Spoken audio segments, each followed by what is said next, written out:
Okay, we are live.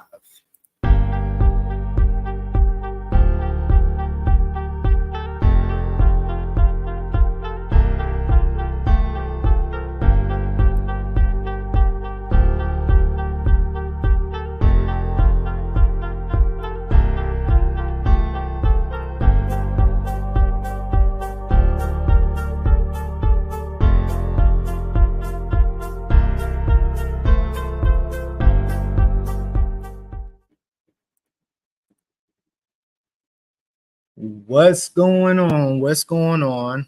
Just trying to make sure, first of all, I got all my technical issues out of the way first. All right, I can hear myself over there on my television screen. So I'm gonna pull this slide up for y'all. So, welcome to Negetee's perspective. It's been a long time coming. I've been in the kitchen cooking pretty much, just trying to get this thing together. I'll go into all the aspects of everything first. But first, let me try to get this slide up. Let's see, share screen.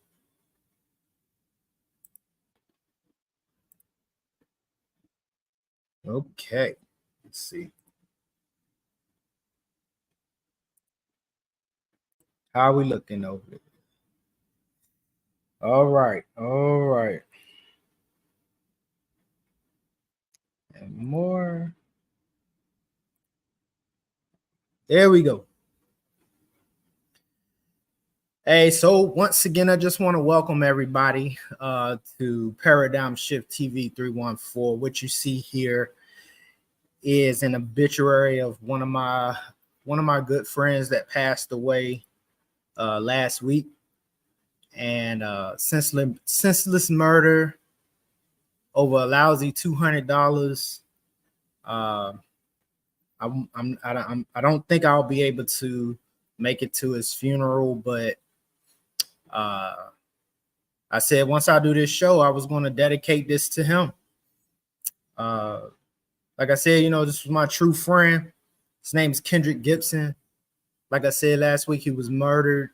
We graduated together. Kendrick was the type of dude that if you needed anything, if he had it, he'd give it to you. Unless it was food, of course. He'd give you a little bite, but my man's was greedy like that. We had lots of fun, lots of good memories in high school. I don't know if y'all know about what's his name, Mystical, his smoke song or whatever. Whole little scenario. I go into that a little later, but we had a lot of good memories from the neighborhood we grew up in, Queenmore. Hard times, but we all stuck together. I'm sorry. I'm talking about stuck.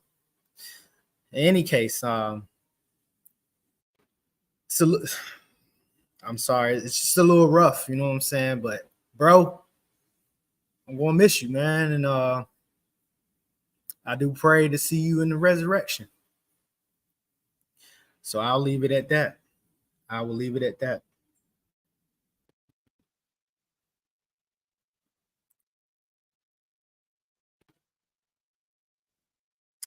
All right, so getting started a little slow here. Sorry. I don't know, for some reason I want to act crazy now.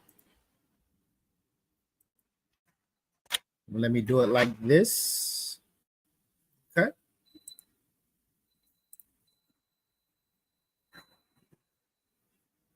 That's the wife in the kitchen, y'all. I don't mind as long as she's cooking dinner. All right. So where are we at?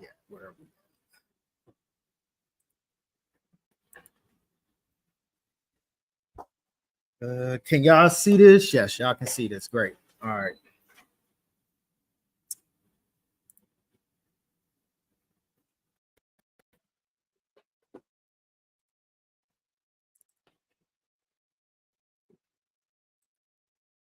It's acting like they don't want to play.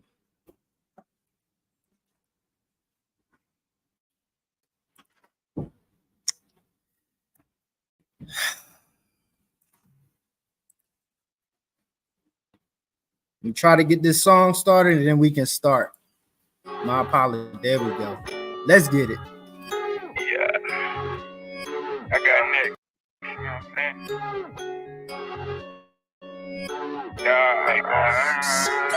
Take two. Yeah. Break room. I got next. If you ain't know, in the kingdom we got freedom for the law. I got next. If you ain't know, in the kingdom we got freedom for the law. We got next. Holla at me if you ain't know. Got it for the law. In the kingdom we got freedom for the law. We got next. If you ain't know, in the kingdom we got freedom for the law. Look, I've been riding strong with my bright lights on and my Christ lights on. It's like a fight night song that left me by my own. Now I'm by gone, but they wouldn't buy my songs. I did it by my own. I was on that milk until my I'm grown, and now I'm Popeye strong. I'm eating pot roast. Fire in my bones, I can't lie about it. I've been high in the spirit and I'm feeling drowsy. Hey look, I'm riding around the field and I'm still about it. I don't really care how you feel about it. My whole squad on guard and we next in line. We got that freedom, if you need them, then just hit my line. I got next, if you ain't know. In the kingdom, we got freedom for the law. I got next.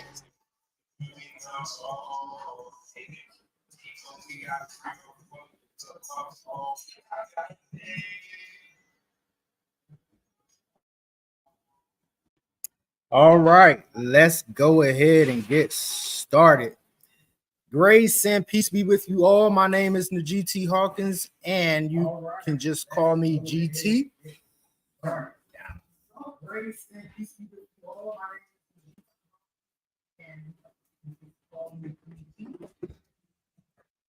Sorry, I had to turn that down, but yes, you can call me GT. I am 1/4 of the Dream Team. Shout out to Darian, David, and Jamil.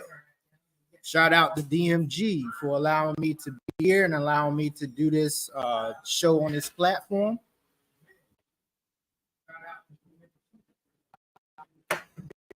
Shout out to the super team. Jacobus, Jerome, Byron, Walter, Walt Baby Love, what up, baby?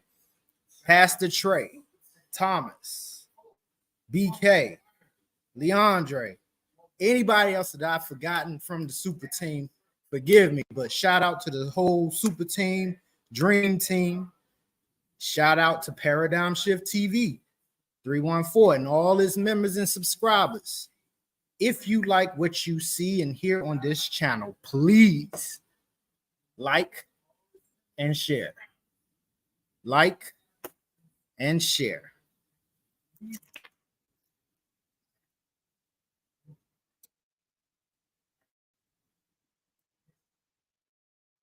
All right. So let's get started. Next slide. Hey, so as you can see here, the objectives. This show is going to be actually not this show, but this is one part of maybe 4 different shows that I'm going to do. I have an overwhelming amount of PowerPoint slides that I want to go through, but the objective here, the Bible and the Bible timeline, the date of the Exodus, using that same Bible timeline, the writing system, Moses and the Proto-Sinaitic, the continuity of the Bible.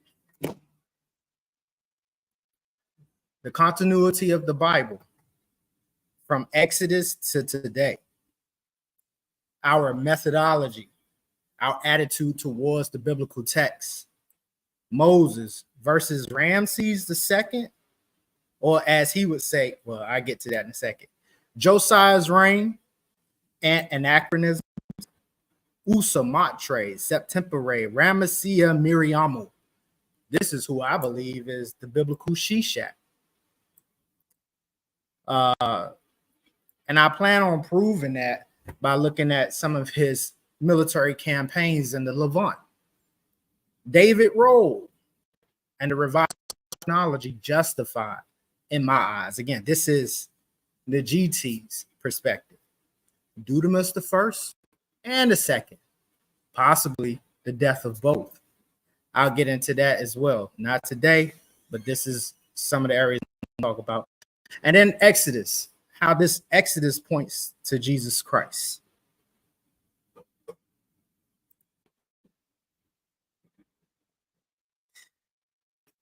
Disclaimer: the views expressed in this presentation does not necessarily reflect the views of Paradigm Shift TV 314. I, Negetee Hawkins, take all credit and responsibility for any information that may be controversial given within this presentation. And I promise you, it's going to be controversial. Paradigm Shift TV 314 is a platform where all ideologies can come and express their philosophical views and worldview. I need to give you a warning first, because the next clip that you will hear will be of Chris Harris, and as I deem it, his disrespect towards the Christian faith and Christians as a whole. And one of the things that I always say, I see all this smoke for Christianity, but they don't do nobody else like this.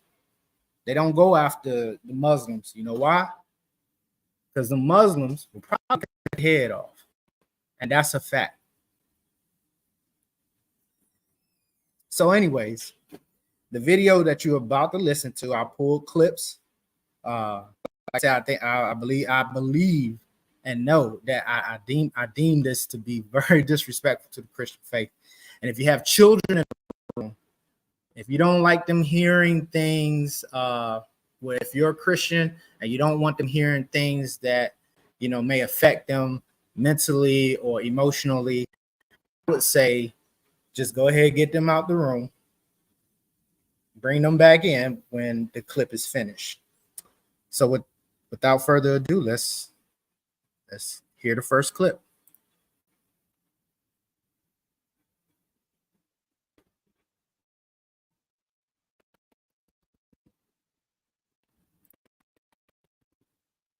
Let's get down to business this morning and let's talk about this book called the Bible that you got to believe because your God can't prove it for you.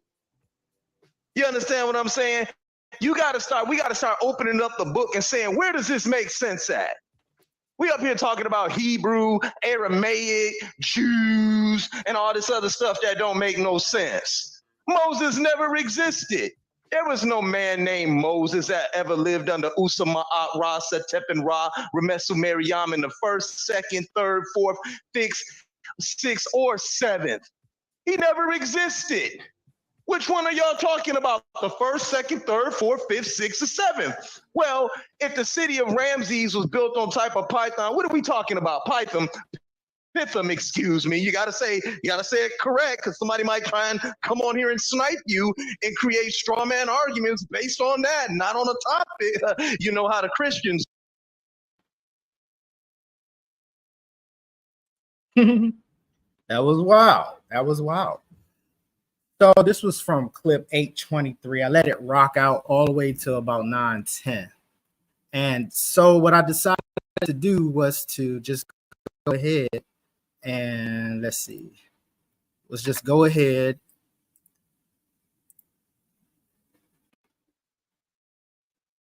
Okay, pause. Sorry about this.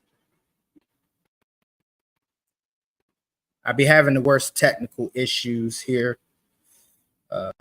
Where you at? Come on now, don't act stupid on me.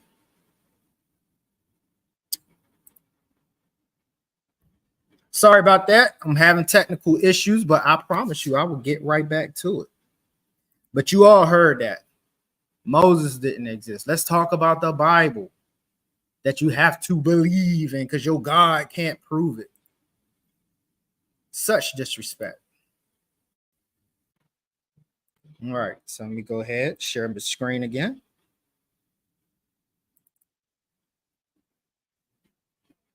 I know y'all heard that. Share. Okay, so let's get back into it. All right. Sorry about that. One more time. All right.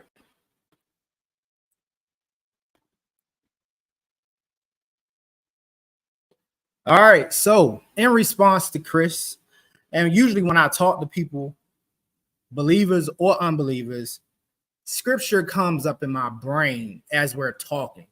And this is one of the scriptures that came up. Jude, in his short letter to the saints, this is what he says: Beloved, when I gave all diligence to write unto you of the common salvation, it was needful for me to write unto you that and exhort you that ye should earnestly contend for the faith which was once delivered unto the saints. And then again, this scripture popped up.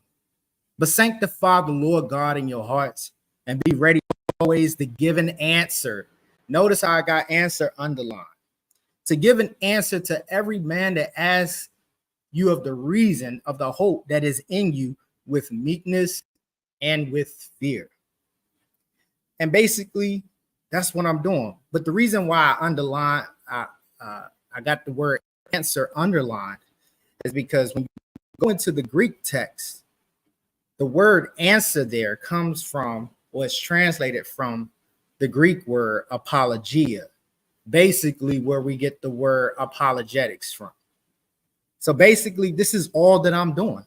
As a Christian, my duty is to give Chris a rational answer as to why I believe. Again, this is Negetee's perspective. I'm going to give him a rational answer as to why I believe and what I believe. And no, I'm not going to come at him in any kind of disrespectful way whatsoever, because that's not the goal. Next slide. So we're just going to jump right into it. The Bible basically consists of 66 books broken up into two sections, Old and New Testaments. The narrative of the Bible is straight and to the point. Reconciliation between God and man by way of the promised seed of the woman. Who's the promised seed of the woman? If you read in Genesis 3:15, this is the first prophecy of Jesus Christ, where he told the serpent that his seed shall be against the woman's seed. His seed shall bruise his heel, but he shall crush his head. That's the first prophecy of Jesus Christ. If any of my brothers and sisters did not know that, well, there you go. Next slide. Now, I'm so sorry if reading graphs are a little difficult for some people, but I tried my very, very best to make this as readable as possible, okay? So basically what you see here is the modern or conventional chronology in the green on the left side here. This is what the world, the secular world, goes by. And in some cases, some people on the religious side. And in the yellow is the biblical chronology. And notice how these events line up according to the syncretisms on this particular illustration. If you look, Thutmose III was the pharaoh of the Exodus, according to this chronology, side by side. According to the conventional chronology, again in the green, you have Thutmose III as the 18th dynastic king that's conventionally dated to the 14th century BCE, which is also the exact time the children of Israel came out of Egypt during the Exodus, according to its timeline. The problem here, though, I don't think it's too many people, it may be some, but there's not a lot of people from the scholarly world, the academic world, or from the biblical world, or religious things that actually believe Thutmose the fourth was, or Thutmose the third was the Pharaoh of Exodus, and it's reasonable. It's actually quite reasonable to believe he was, only because of, hey, when you look at this timeline, well, the Bible says this happened in 1447 BC, and on the conventional side, this is when Thutmose was the pharaoh. But as you will see, as we go through a series of these videos, you'll see for yourself as to why that's not possible and why that is not right. But a lot of times I hear a lot of people say, oh, I can't stand the Bible because the Bible timeline is messed up. It's placing these people in this time when it's not right. Actually, my brothers and sisters, it's the other way around. It's the conventional chronology that's messed up. But again, just notice what you see here on this graph and see how all these things line up. Here's the next slide.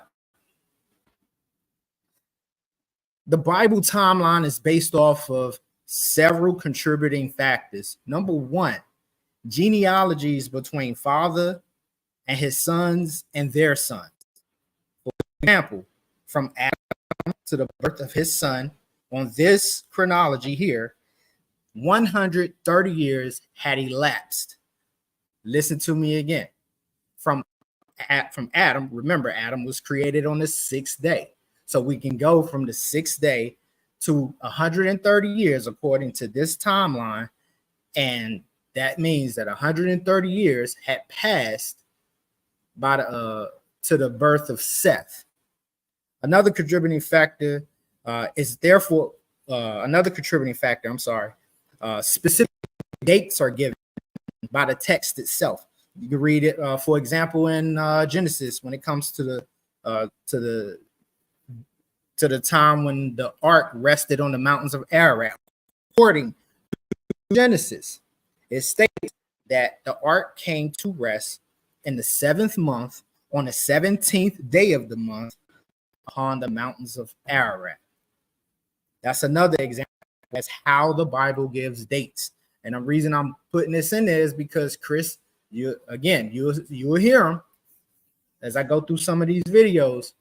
You will hear him say, "Oh, what type of chronology, what calendar are they using?" We're gonna get to all of that. We're gonna get to that. Again, another contributing factor to the timeline, to the biblical timeline, specific years between certain events. Another example, Galatians 3:17. Paul says that 430 years transpired between Abraham and the Exodus. And then there's also another one where 480 years had passed from the time of Exodus to the building of the first temple by Solomon. So these are all examples as to how the Bible chronology is built up. Next slide.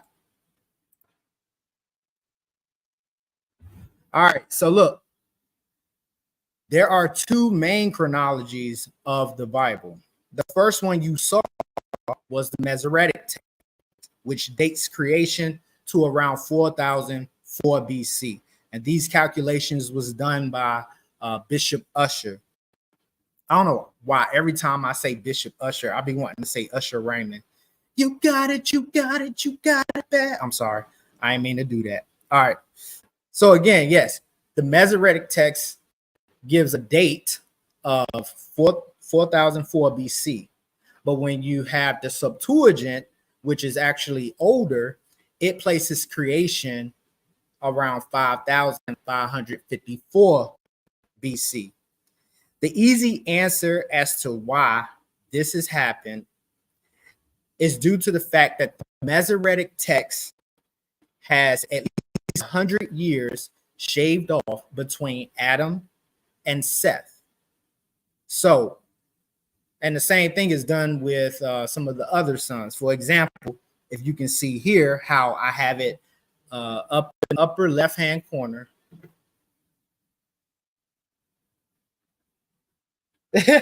Yeah, I started singing, bro. I'm sorry. But look, in the upper left-hand corner, you'll see Genesis 5 and 11, chronology, LXX. LXX is basically the Septuagint. And notice here, in this one, where it has the sun from Adam to Seth, 230 years. That is where the difference lies. I don't know if my Christian brothers and sisters know this or not, but if not, this is why. Now, I'm not a conspiracy theorist for real, for real. So I disavow any claims, because you see here at the bottom where it says that the Masoretic text was created by second century Jews who were anti-Christian and purposely shaved off this hundred years to discredit Jesus's claim as the Messiah and to discredit his lineage to the son as being son of David. Now, until I do the research, I can't say that happened. But I'm really curious as to why these 100 years have been shaved off. But either way you look at it, me personally, I stick with the Septuagint when it comes to like discussions on archaeology and things of that nature. Basically, because the Septuagint is a little older. It's a lot older than the Masoretic text. But either way, by the time we get to the Exodus, both the Masoretic text and the Septuagint places the Exodus in and around the between 15 and 1400 BC. All right. Next slide.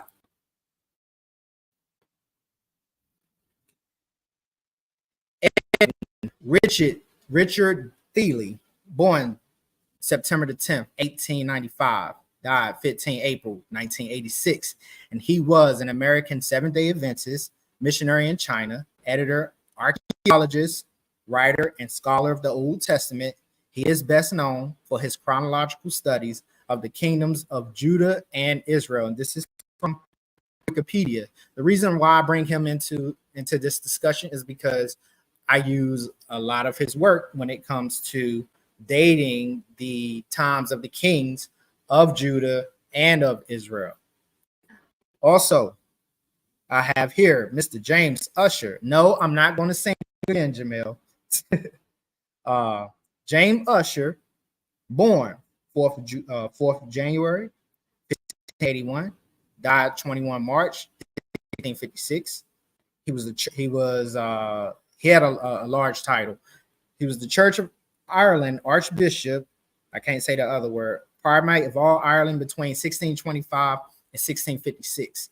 He was a prolific Irish scholar and church leader who today is most famous for his identification of the genuine letters of the church fathers in Antioch, and for his chronology that sought to establish the time and date of the creation as the interest of the night preceding the 23rd day of October, the year before Christ, 2004. That is around 6 p.m. on the 22nd October, 4004 BC. Perhaps, and what he used was called the Julian calendar.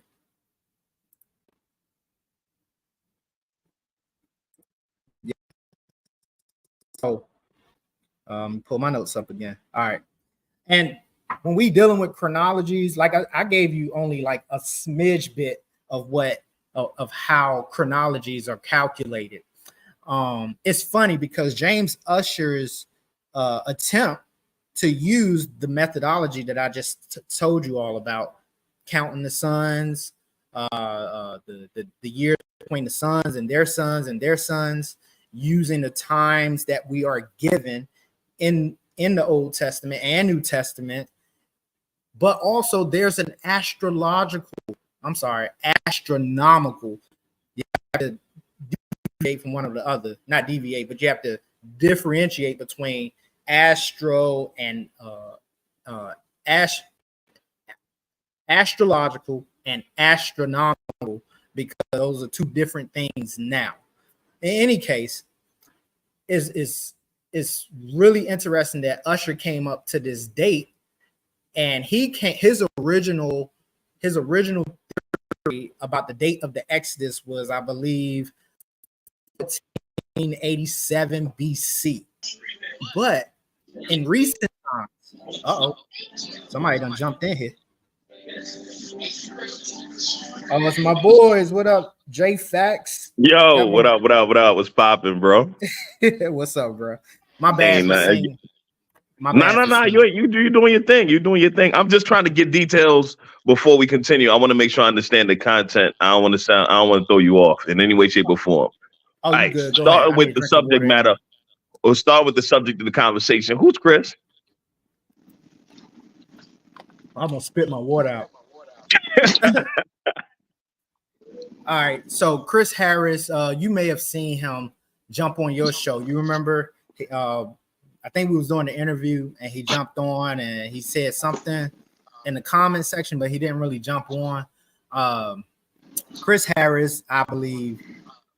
You're talking about when we was talking about the religious wars, and fam came out of nowhere talking about the God of the Bible did the same thing, and I'm like, bro, if you don't believe, then what the fuck does that even matter? If they fictitious wars, then what are we even talking about?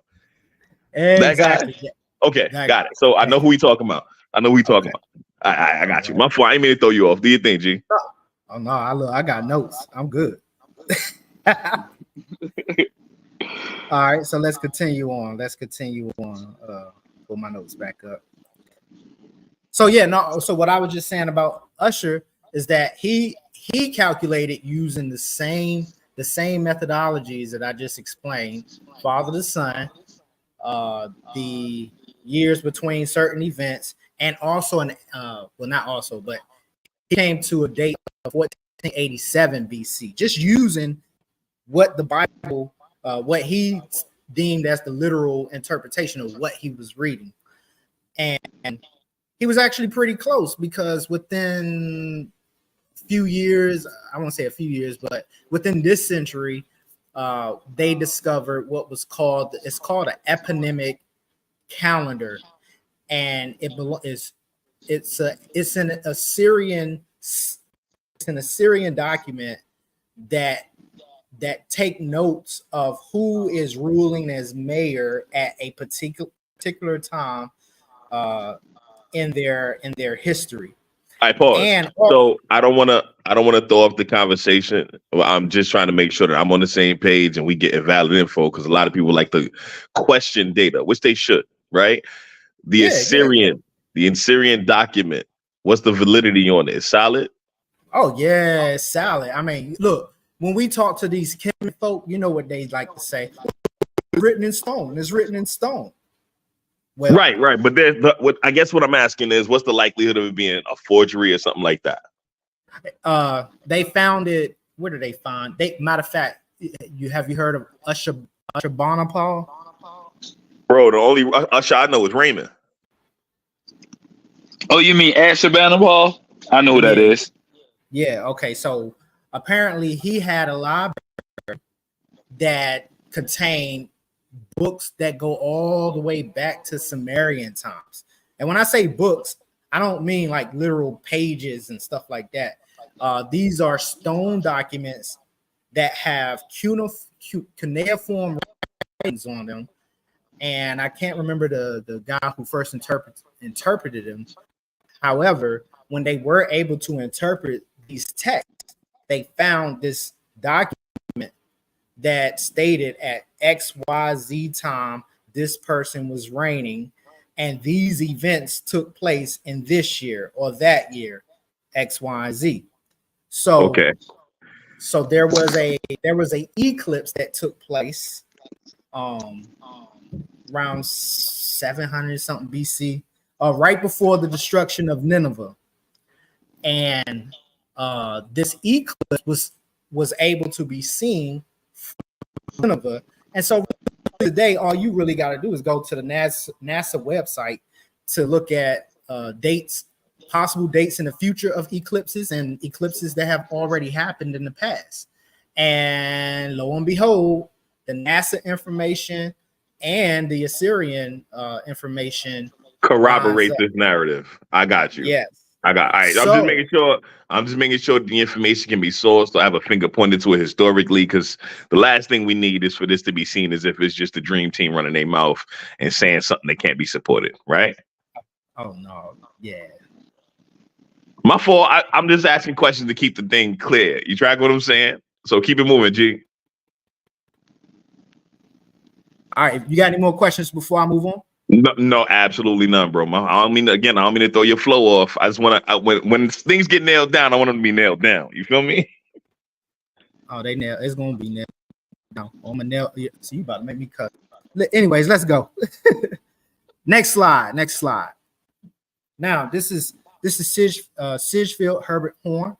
He was a Seventh-day Adventist, archaeologist, and Bible scholar, and he is best known for his excavations at Heshbon in Jordan and Shechem in the West Bank. He was a professor of history of antiquity at the Seventh-day Adventist Theological Seminary in Barron Springs, Michigan. Again, this is from Wiki. Now, I'm bringing him into this conversation just to validate Usher and Thiele's work on the chronological work of the Bible. Next slide. So in his article, From Bishop Usher to Edwin R. Thiele, you can Google it. You can look this article up if you want, or I can provide it to the chats, and y'all can go over it if you want. But this is what he says about Edwin R. Thiele's contribution to the biblical chronology. This is what he says. Thiele's contributions to biblical scholarship is one of permanent significance. He succeeded in solving the problems of the segment of Old Testament chronology that had baffled many generations of biblical scholars. In order to appreciate his life work, in his respect, it is useful to place it against the background historical discipline with which his accomplishments are concerned. In fact, it cannot be understood correctly if it is based on a faulty chronology of kingdoms of Judah and Israel, a period of about 350 years that he calculated.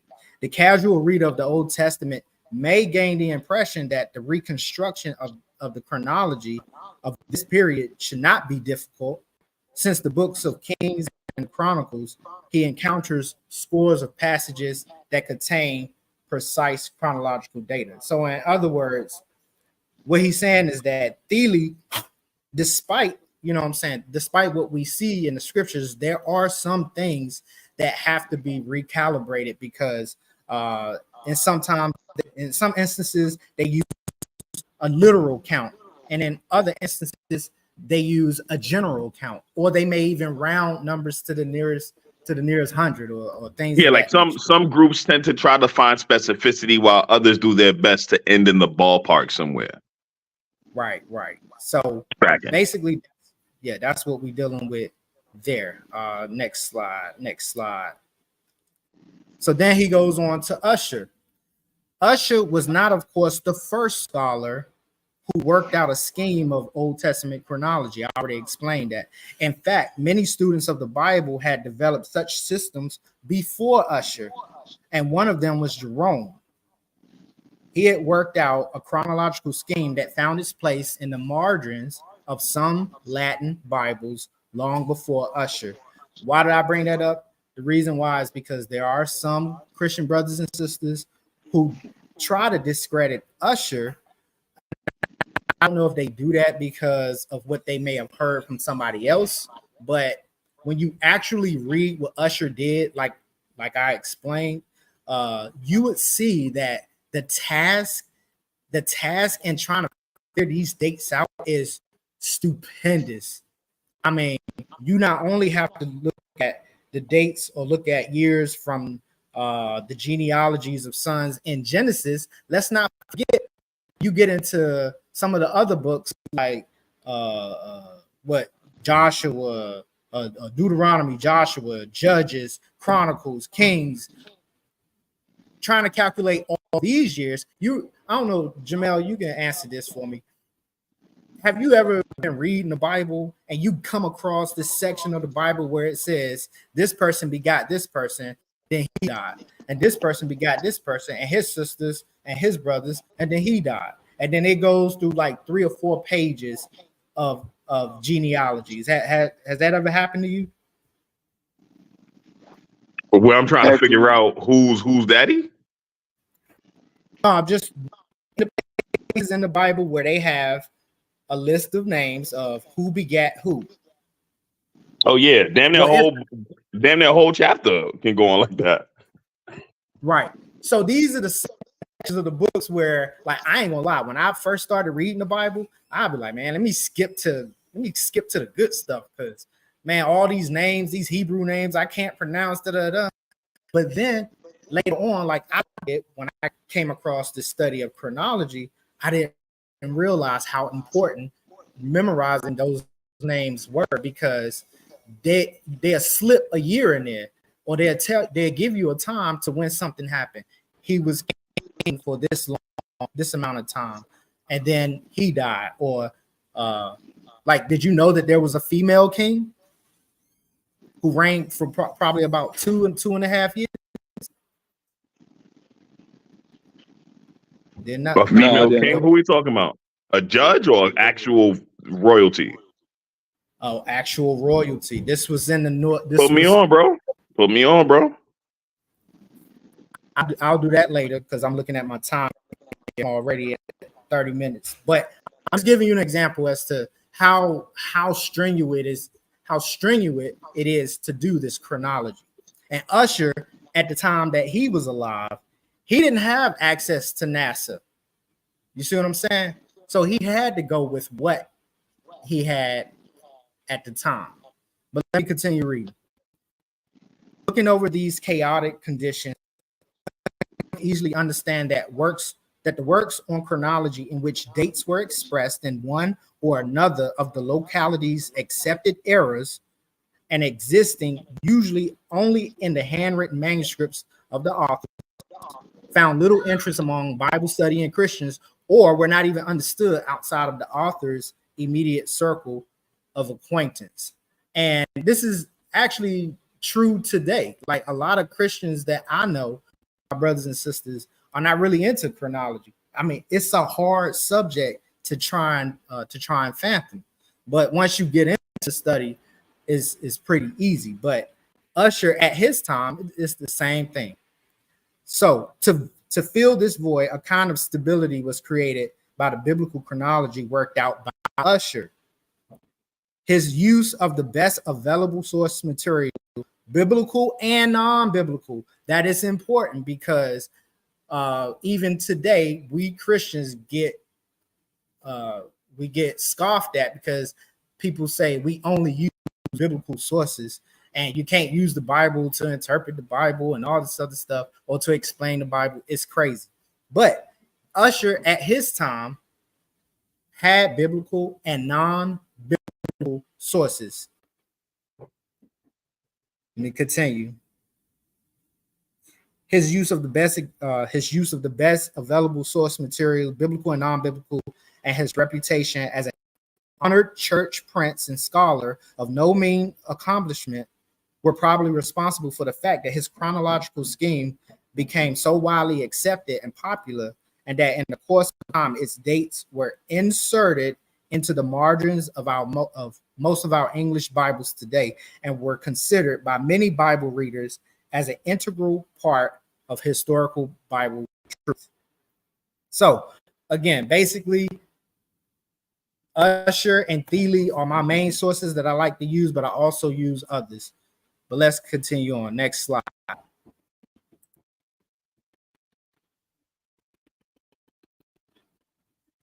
right. So here we have a calendar, and this is dated back to April 24th, and I did this on purpose, and I'll explain this, but I'm gonna run to the scriptures real quick, and I'm going to show you an example of what I mean when I say that the Bible gives particular dates or times as to when something has happened. This is Exodus 12:1, and this is in regards to Exodus. And the Lord spoke to Moses and Aaron in the land of Egypt, saying, this month shall be unto you the beginning of months. It shall be the first month of the year to you. Speak ye unto all the congregations of Israel, saying, in the 10th day of the month, they shall take to them every man a lamb, according to the house of their fathers, a lamb for a house. And if the household be too little for the lamb, let him and his neighbor next unto his house take it according to the number of the souls. Every man according to his eating shall make your count for the lamb. So again, this is a calendar from April 2024. And I'm just using it as an example, using the methodologies of understanding the biblical timeline. The date of the Exodus is estimated to be between 1500, 1400 BC. Yes, we are looking at a Gregorian calendar here on display, but we are focused not on the name of the month, or not the name of the month, but not the name of the days and years of that. But what we're focused on is the lunar phases, because that is the type of calendar Moses used when he received his instructions from the Lord. The Hebrew calendar does not use Monday, Tuesday, Wednesday, etc. No. But the days are simply numbered the first day, second day, third day. Now, this year what I did is I took April 2024 and I used the lunar cycle just as the Hebrews had, and I've identified the first day of the Hebrew month. You'll see April 9th and 10th. Remember, days start at sunset. The evening and the morning was first. I'm sorry, G. I gotta ask, bro. So, and I know you running on the real straight time slide. So the first day will be, and correct me by all means, the first day in this instance will be on the 9th or the 10th? It will be, the reason I got it between the 9th and the 10th is because in the Hebrew tradition is that the day begins and ends at sunset. So yes, this year, April 24th, between the 9th and the 10th, the first day of the first month, Nisan, I don't know why I got Nisan in there, but it's Nisan, Nisan. Again. Oh, it was probably autocorrect, but I got you. Yeah. So if you read the scripture, if you listen to what the scripture said, and we calculating from the first day to the 10th day, and again, let's try to put ourselves in the days of the Exodus. The first day would have started on that Tuesday, between Tuesday and Wednesday.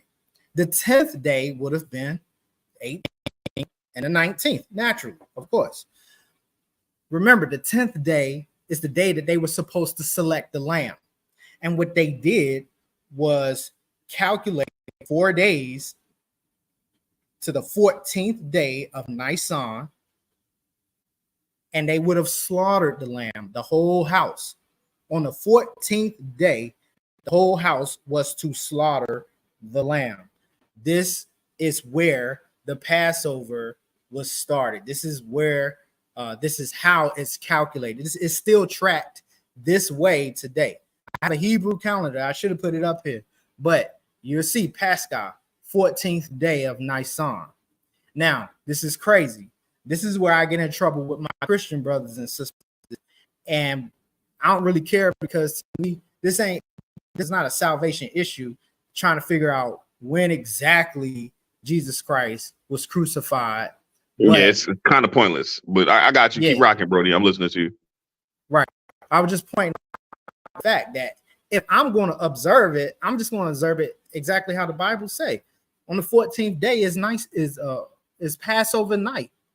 The night that Jesus Christ the night that Jesus Christ was in the garden was on the 14th day of Nisan, which would have fallen between Tuesday and Wednesday of this year.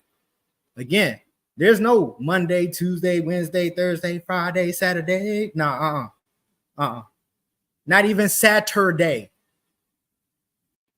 Saturday. Saturday comes from Saturn. It's not Hebrew.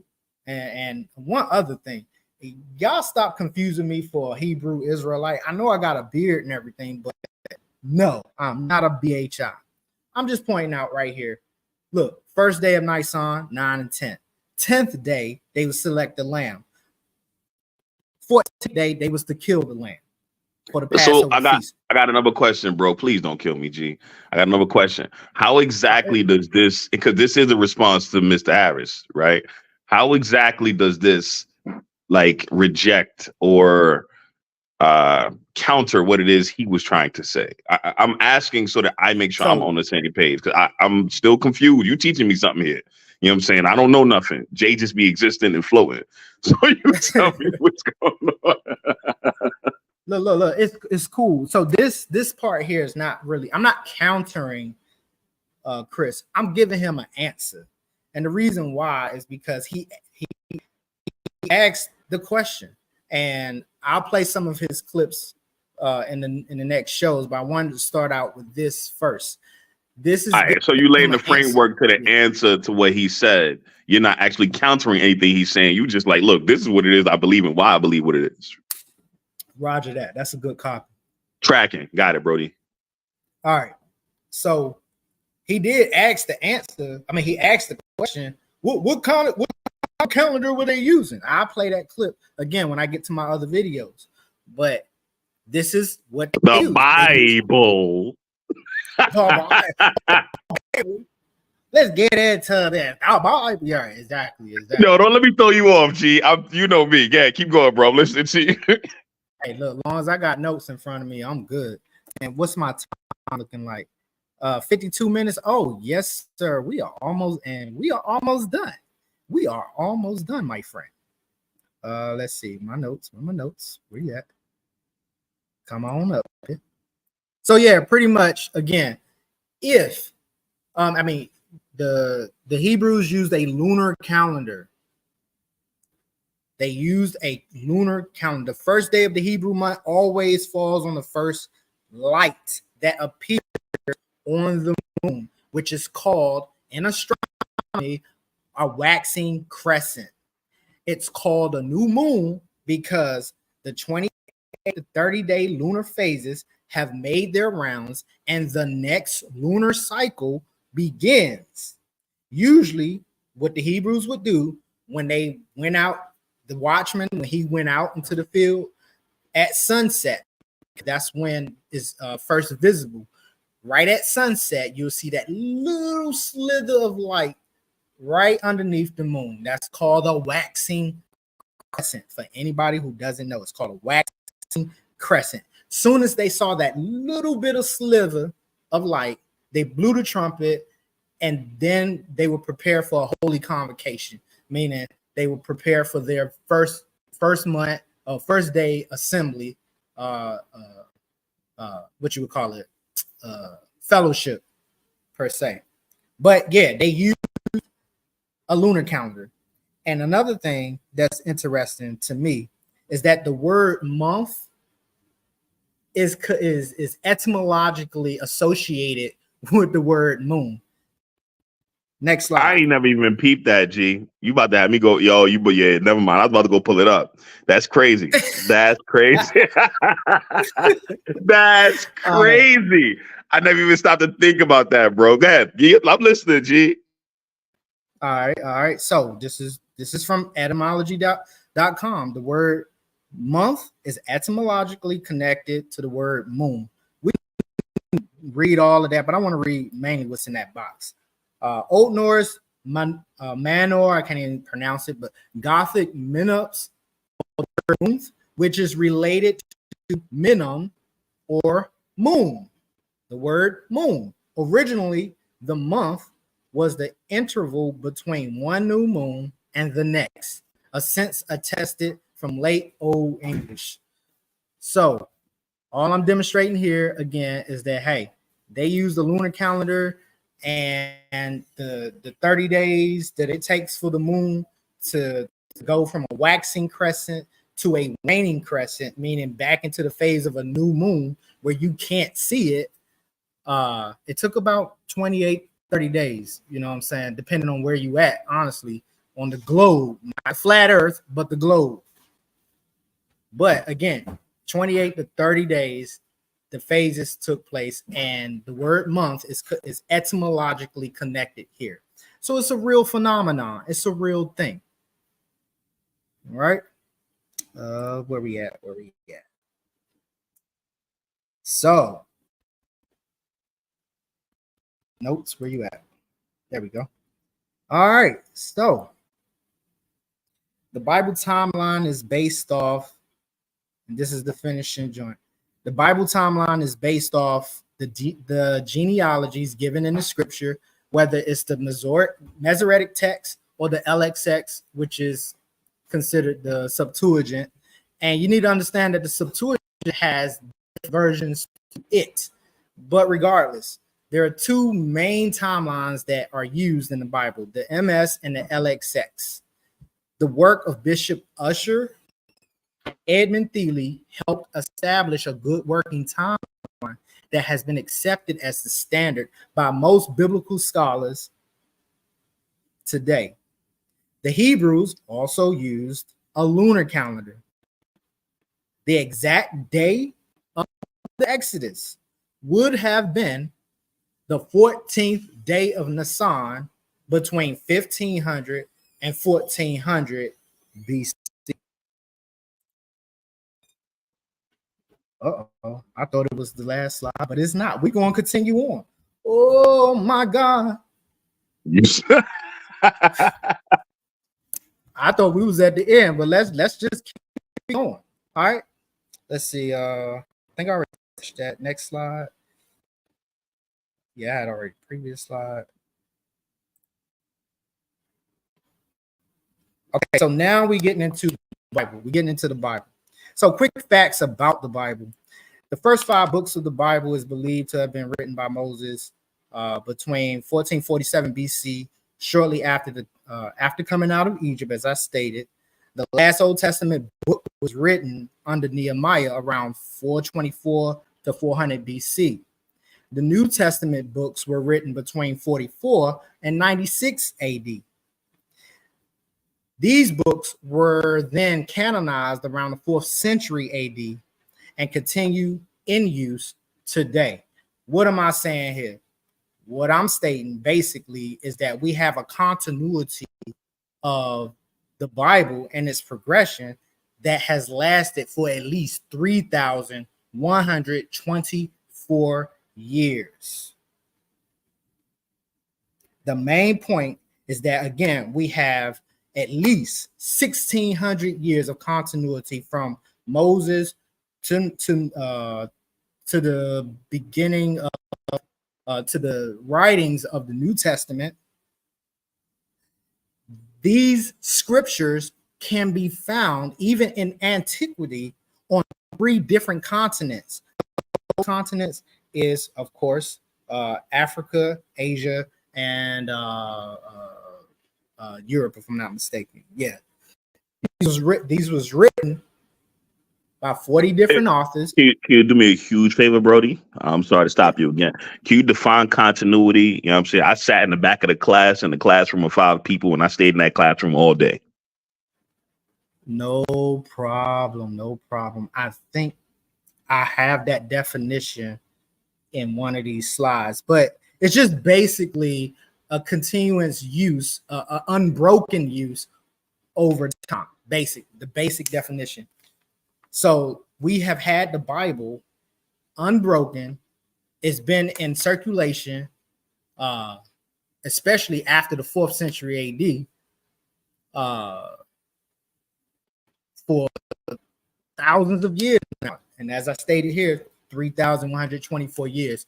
That the 3,124 years is just dating it back to when Moses first received the law and the progression from 1400 BC all the way up until now. So all I'm stating is that we have a reliable document. If you was to compare our Bible to some of these other ancient documents, and the Bible is an ancient document, you won't have this phenomenon that you see with the Bible. Three different. And when you say authors. phenomenon, we talking the continuity is the phenomenon, correct? Yes, sir. Yes, sir. Like I Okay, don't my see fault. You keep it pushing. I'm sorry. You can keep it going. No, My fault. I'm you just asking. Remember, I sat in the back of the class in a classroom of 5 people, and I never left that class. You good, bro. You good. All right. I'm on 45 minutes. So again, in 3 different languages: Hebrew, Aramaic, and Greek. But, bro, check this out. It doesn't matter how much time in between these authors or how far these documents spread. Guess what? They all pointed to Jesus Christ. And that's what that's the main point. The Old Testament points to Jesus. The New Testament points back to Jesus. And when you say the Old Testament points to Jesus, you speak in regards to prophecies and such that indicate his coming in the New Testament, correct? Roger that. Not just prophecies, but in examples of types and shadows. Like, what do you think the Bible was teaching us when the Father took his son to be sacrificed? I'm talking about Abraham and right. Yeah. I got you. Who carried the wood to the sacrifice? Was it Abraham, or did he put the wood on his son's back? So you about to start. But yes, I got you with pause. Okay, yeah, it's Sunday. I was about to start. So, anyways, I need a charger because my laptop is wanting to. I guess I'm gonna leave it like it is. Nope, I need charge. All right, Jamel, tell me, can you hear me? Yeah, I can hear you, Ken. Okay. Take these headphones out because battery is going dead. All right, so anyways, next slide. All right, so here's the definition right here, brother. Continuity. The unbroken and consistent existence or operation of something over a period of time. So we got into a discussion with somebody, Inyami. I can't really pronounce his name, so brother, forgive me if I'm chopping up your name. But I remember Leandre, our brother, was trying to explain to him about this particular subject here, the Kitif Hinnom. The name Kitif Hinnom means the shoulder of Hinnom, or the Hinnom Valley, and is associated with the finding of one of the most important archaeological discoveries in Jerusalem. In 1979, a large 7th century tomb consisting of several burial chambers was excavated there. In the repository below the largest chamber, many objects were found, of which 2 tiny silver scrolls quickly made headlines. On the inside of these scrolls, the priestly blessings of Numbers, chapter 6, verses 24 through 26 was written in an ancient Hebrew script. That ancient Hebrew script is called Paleo Hebrew. I have the link at the bottom of this source, this PowerPoint page, if you want to go and look it up for yourself. But these verses are considered the oldest biblical verses to have been found. What am I saying here? Basically, again, the continuity. We see passages given to Moses or written by Moses up 7th century BC. Next slide.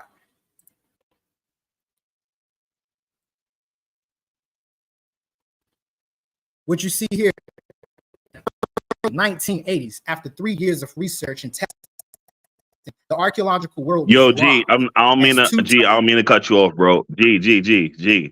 Your joint is I'm waiting chopping crazy. for real. Yes, it got worse. It was doing okay for a minute, and we could tolerate it, but it got worse progressively. I hate when this happens. I hate when this happens. All right, let me try to use these headphones again. And I'm gonna say this. I can actually stop right here, but if something goes wrong network-wise, it's okay, because on the next show, what I would do is start from this point, because this is going to be a series. So let's see. Can you Nah, hear me it didn't get clear no, now? it didn't get no better. It didn't get no better, bro. I ain't even gonna hold you. It didn't get no better. Okay. Let's see. Hold fast. Mic check 1 2 1. Nah. It's still choppy. Yes. Oh man. Let's see then. Do I have anything open? Nope. Okay. Mic check 1 2 1 2. That was much clearer than the last couple seconds. You can rock out like that. Okay. Maybe I need to turn it down. So let me turn this mic down. So how about now? Yeah, you good, bro. It's a lot clearer than what it was. I promise you. Okay. All right. So in the early 1980s, after 3 years of research and testing, the archaeological world was rocked as 2 tiny silver scrolls were finally unrolled and exposed to the light of day, revealing the oldest preserved passages of scripture ever discovered. The Ketef Hinnom scrolls were discovered in southwest Jerusalem during 1979 excavations, as I've already explained. But here's what it says. Amulet 1, and again, I got the reference page down there where if you want to go and look at it for yourself. On Amulet 1, it says this: the great ... That means that the words are missing, but it says the great blank who keeps the covenant and gracious towards those who love him and those who keep his commandments. The eternal blessing more than any blank and more than evil. For redemption is in him. For Yahweh, Yahovah, is our restorer and our rock. May Yahovah or Yahweh bless you and keep you. May Yahweh make his face shine. These verses are paralleling, or they parallel the following Bible verses. And I went and pulled them for you. Deuteronomy 7:9, who keeps the covenant and mercy with them that love him and keep his commandments. Numbers chapter 6, verses 24 through 25. The Lord, if you have an English Bible or a King James version, they use the word Lord as a way of respect, the same way that the Jews don't use Yahweh, they use Adonai, but the name is Yahweh. But in any regards, the Lord or Yahweh bless thee and keep thee. The Lord make his face to shine on you. Numbers 6, 24 to 25. And this is from Psalms 18:2. The Lord is my rock. These are passages from the Torah and from the Psalms. So this again demonstrates the continuity of the Bible from earlier times. By this time, it was written in Paleo Hebrew. In my next show, we're going to discuss what Moses would have been writing in at the time of the Exodus. But next slide.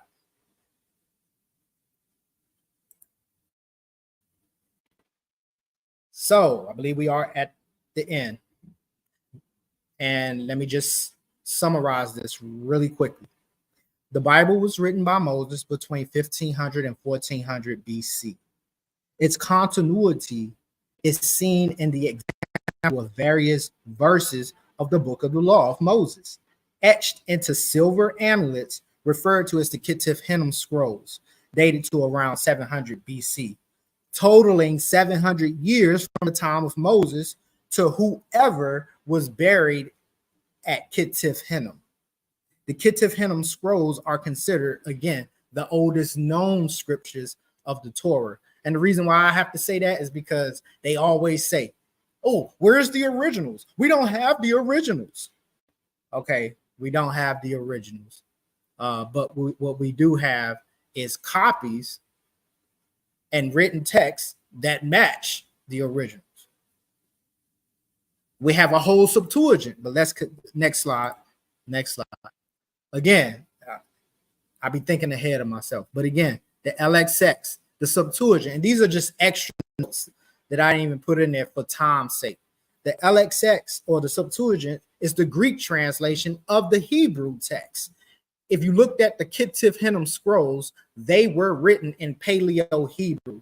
By the time the Septuagint came around, they took the Paleo Hebrew and just interpreted and retranslated it into Greek format. So we have the Septuagint that came to us about 285 to 247 BC. This is 1,153 years from Moses.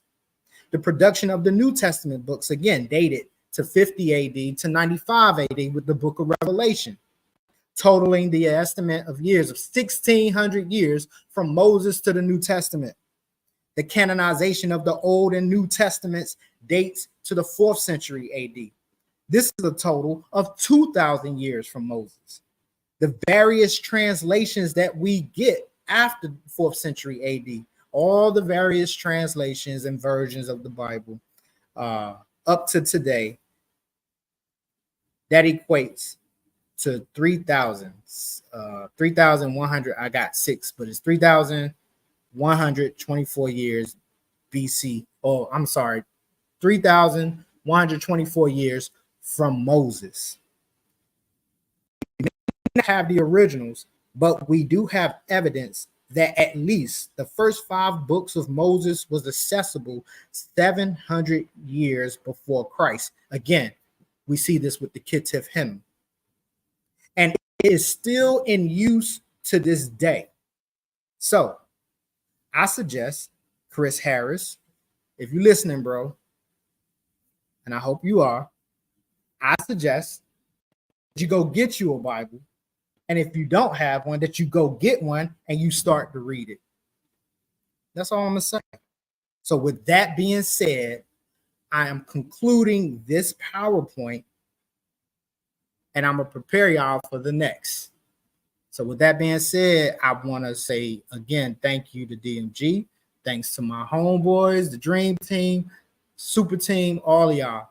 I appreciate it. And y'all going to see a little deeper information in the next couple of days. Next slide. Hey, and this song here, this is my homeboy.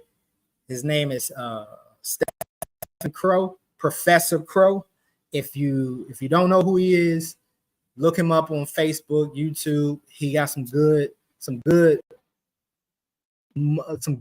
music. I say I hate to associate it with hip hop, but I guess you can call it Christian hip hop, Christian rap. But my bro is tight. So with that being said, I'm gonna play this. Yeah. I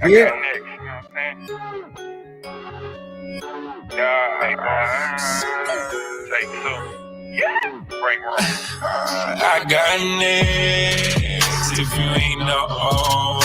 In the kingdom, we got freedom for the law. I got next if you ain't know. In the kingdom, we got freedom for the law. We got next if you ain't know. Got it for the kingdom, we got freedom for the law. We got next if you ain't know. In the kingdom, we got freedom for the law. Look, I've been 10 years strong with my bright lights on. In my Christ-like zone, it's like a white night song. They left me by my own. Now I'm by gone, but they wouldn't buy my songs. I did it by my own. I was on that milk until I'm grown, and now I'm Popeye strong. I'm eating crock pot roast. Fire in my bones, I can't lie about it. I've been high in the spirit and I'm feeling drowsy. Hey, look, I'm riding around the field and I'm still about it. I don't really care how you feel about it. My whole squad on guard and we next in line. We got that freedom if you need them, and just hit my line. I got next if you ain't know. In the kingdom we got freedom for the law. I got next if you ain't know. In the kingdom we got freedom for the law. We got next. I live it if you ain't know. Got it for the kingdom, we got freedom for the law. We got next if you ain't know. In the kingdom, we got freedom for the law. I got next. We next, we the best. Jesus Christ of Nazareth. What? Take a flight like a jet. Whiplash, break your neck. Spit the word like a tech. Lead the pool, split a mess. Lead it down. All right, that's enough for that. It's enough of that. All right. I guess I'll send the invite copy. Yo, yeah, open the panel for a couple minutes. You know what I'm saying? You can let D up, let whoever want to come up and talk. If you feel like it, honestly, this was a presentation. I'm gonna ask, yo, let me put some more money in the chat before I speak too freely. But I'm an asshole. If I'm presenting, if I'm presenting, I don't want to talk. This ain't a debate. I'm just, you know what I'm saying, sharing my perspective. My perspective is my perspective. I don't need to hear your counterpoints. Fuck out of here. If I wanted to hear your counterpoints, we could do it in a debate. You understand what I'm saying? Like, that's just my opinion, man. It's crazy. I don't get into all that. It's kind of crazy to me. Yeah, it's over. No, he ready to go back to raging on Fortnite. Yo, go do your father duties and all that, bro. I appreciated your time. It was really dope to learn the information. It was some stuff I genuinely didn't know. You feel me? I don't really deal with chronology and biblical history to that effect. You know what I'm saying? I stay in my lane. You know what I mean? But yeah, it's dope to sit back and listen. You feel me? And really hear what it is that I can learn from. This was just a soft opening because, like I said, we talk all the time, and I've been at this for like 2.5 weeks, and I got all these slides, but it's like, the Bible says that when many words are present, sin abounds. Also, that's a fact. Yes. Abounds. That's a fact. So it's like, he got 3 hours of 3 hours of talk time, and I'm just like, I'm not gonna go through a whole 3 hours to talk about everything that he wanted to address. But I will say this, and I didn't even get to that part. His show was a response.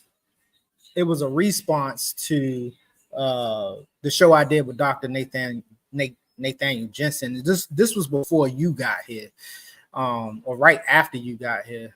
But in any case, this show that he did, I guess he had a problem with what Dr. Jensen had to say. But the thing is, Chris, and I'm sorry, did you say you said Dr. Jensen? Yeah, Dr. I'm just making sure. I'm just making sure I hear what you're saying clearly. You feel me? I mean, it's one thing if a person is misrepresenting information, but this person stated is a Dr. Jensen, correct? Yeah. All right, we ain't talking about the MD. We ain't talking about the MD. Okay, all right. Can you by chance know what his doctorate was in? By chance, I'm just curious. Yeah. Let me grab his. I got his book right here. So let me see his introduction, history, barbarians. I'm trying to see. I got so much stuff highlighted, but I think it's in nuclear DNA, nuclear biology, or something to that nature. Something Okay, in I that got you. realm. I got you. I got Yeah. you. Yes. So he says here,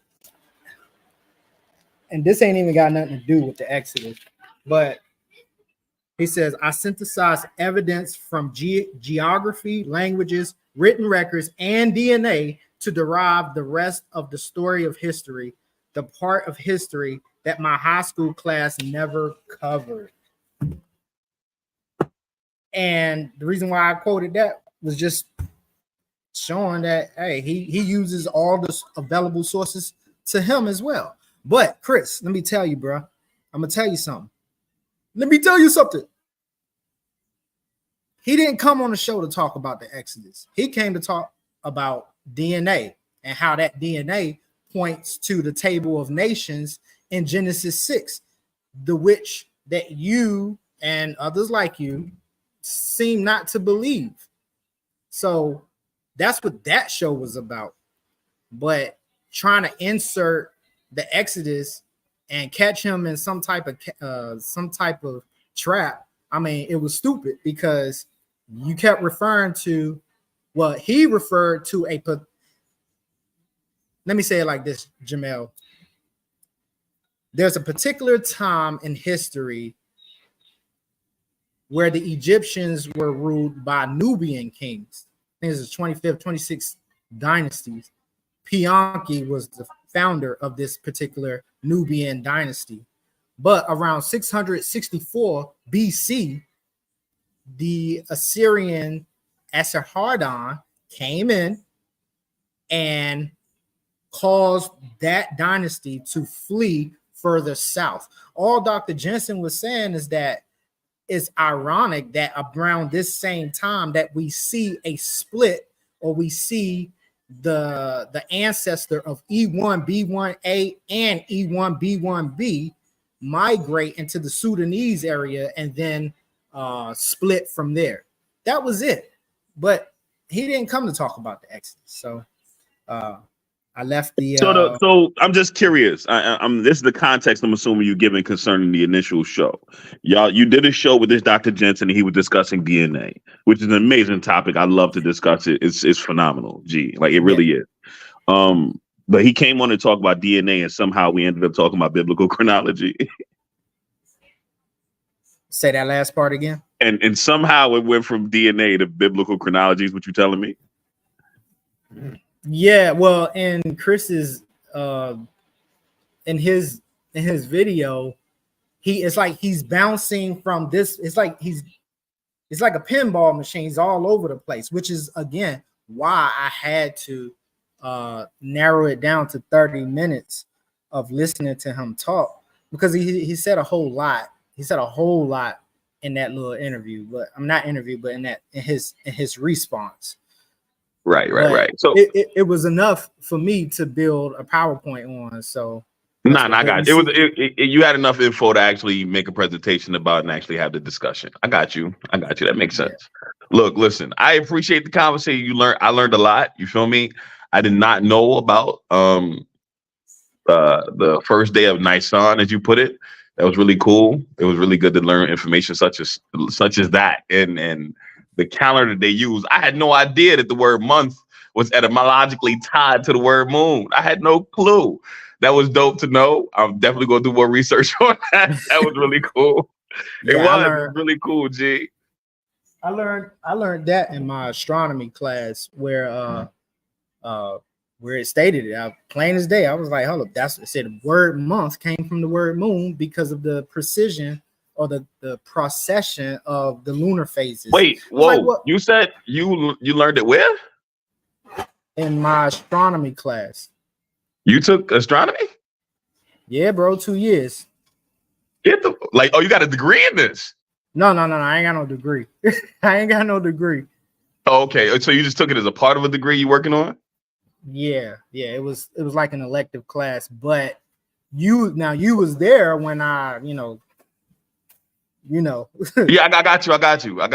Yeah. I ain't know how well versed you were on the topic. That's all. Like that was a big gem for me personally. I love etymology. I love literacy in general. You know what I'm saying? Like I love language, words. That's just my thing.